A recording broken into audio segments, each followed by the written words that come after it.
Okay, ladies and gentlemen, here's what I've decided to do. If you guys watched the last video, I just discovered that the odometer itself is not working. Speedometer works, but the odometer is not working. I am glad I caught that. If it wasn't for the high bidder asked about it. He goes, "Can you do a video or get me some information on the odometer? I want to make sure the trip odometer and the trip odometer and the odometer itself were working." I said, "Sure." So I hop in the car. You guys saw what just happened. Odometer and trip odometer are not working. What I can confirm is in 2020, this car had 97,000 miles via Carfax.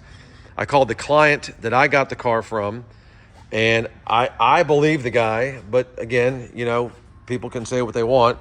But he drove this car recently. I've had the car for 3 months, maybe 4 months tops. And he says, "Bill, just before I sold the car to you, it was at 99,000 miles. I drove it from New Jersey to Ohio, and it turned 100,000 miles on me several months back." So let's assume that's correct.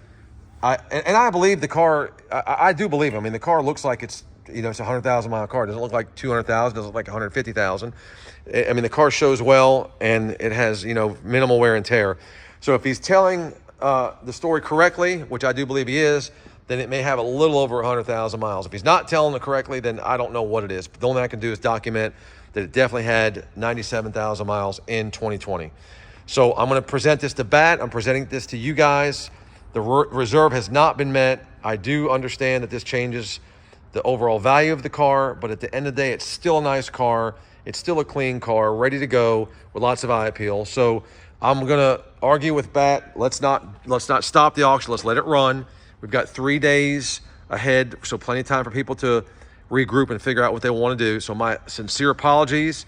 I was very grateful that this gentleman had asked me to look into that. Had I not looked into that, we would have been in a pinch. But at least it's disclosed now. The other thing is, my client told me, that the guy that asked the question about the odometer, he says, if you're ever driving these cars and you hit the trip odometer as you're driving it and you're not at a standstill, you can break the gears. It's a kind of a common thing. So we all suspect that's probably what happened. Someone hit the trip odometer at some point, and it caused the gear to break. Don't think it's a terribly expensive thing to fix.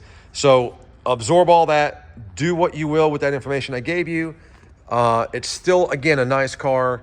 You know, I had an initial reserve at a certain number. I'm willing to, obviously, you know, I'm going to change that number. Even with the odometer not working, the car's still worth well more than what the current bid is. So bid with confidence that the car is still a good, solid car. Take that information, process it, and figure out what you guys want to do.